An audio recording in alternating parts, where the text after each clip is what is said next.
Gracious God, may the words of my mouth, the meditations of all of our hearts be acceptable in thy sight, O Lord, our rock and our Redeemer. Amen. Leo Tolstoy once said that certain questions are put to humankind not that people should answer them, but that they should spend a lifetime wrestling with them. There is no greater question for humankind, for you, for me, than on this holy night. What is the meaning of this child of mystifying wonder? A few years ago, our Sunday school children and their families came to church in their pajamas, as is our tradition one Sunday evening in each Advent. The families had a supper in the gathering center and then were led in song and story here in the chancel. At the dinner table, the children were given a stable and sticker characters for the creche, so each could design their own manger scene. As I passed the scene of one little boy, I noticed that Mary was in the stable with a donkey nestled up very close to her. A cow was present, and outside were the shepherds, sheep nearby, yet way off in the right-hand corner was the figure of Joseph. So I asked, "What is Joseph doing way over here?" "Oh," the little boy replied, "oh, he is off getting more hay." No matter how your mind creates that manger scene of old, its focal point is on a child who came to earth out of God's great love for us. Certainly it never occurred to Herod to search a stable for the threat to his world that God was smuggling into it on that first Christmas. Herods of our world, wise men and women, the foes and friends alike of Christ, have never ceased marveling at the mystifying wonder of God's revelation. There is an old 15th century poem, the author unknown, that says it so well.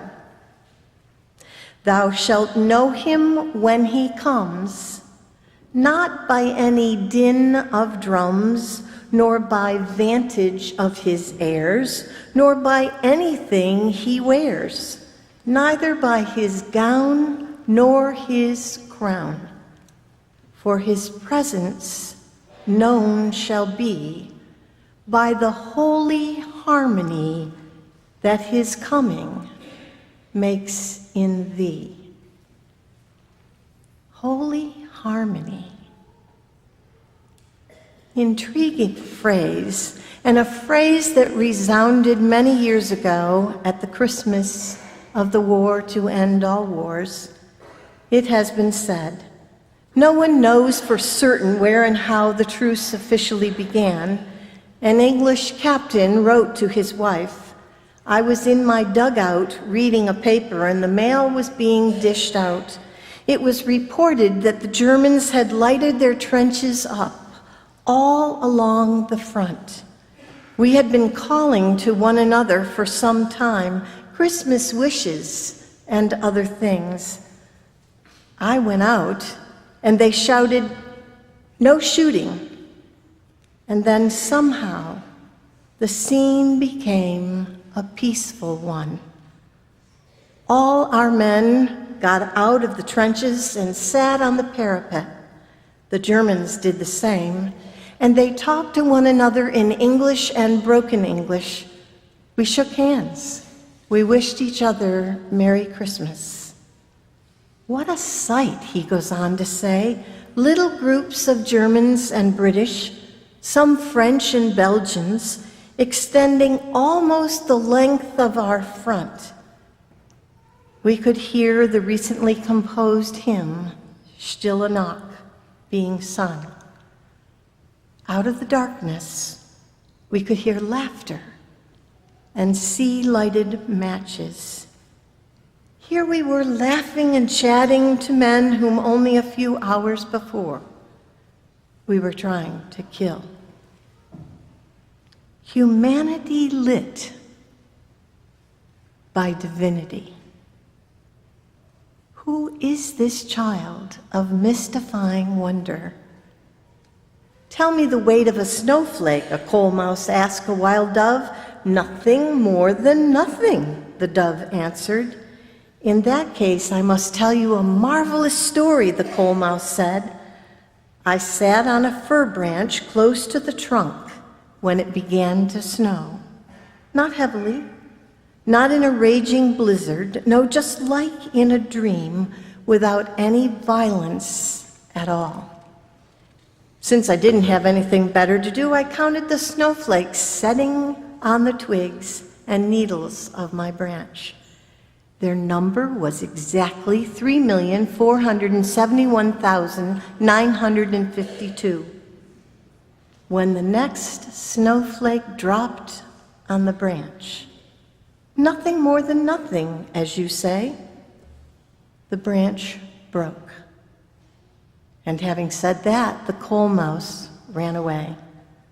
The dove, an authority on peace, thought about the story for a while, and finally she said to herself, perhaps there is only one person's voice lacking for peace to come to the world.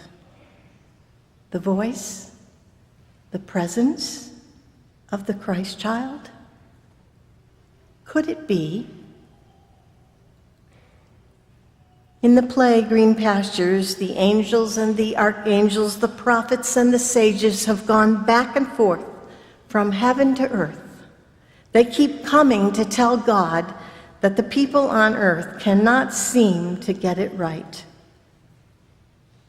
One angel, the last angel, appears deeply saddened and appears before God, telling God about the revelations, about the horrors on earth. There is a long silence, and then God speaks in the play. This time, I will go down myself. And the chasm, my friends, between God and humanity has been bridged. Who would suspect that this ordinary baby born anew this night in the cities of our lives and hearts could bring peace? Humanity lighted by divinity. Who would suspect that this baby's consistent, persistent, habitual, ordinary obedience to God could have an extraordinary, revolutionary impact? I believe it more than I did last Christmas, and not as much as I will this time next year. You see, faith grows. What a wild and wonderful God we know and serve. A God who snuck down the back steps of time, and when no one was looking, recruited 2 young people to partner in the greatest story ever told, the greatest gift ever given. Love in the stable born, into our hearts to flow, innocent, dreaming babe, make us thy love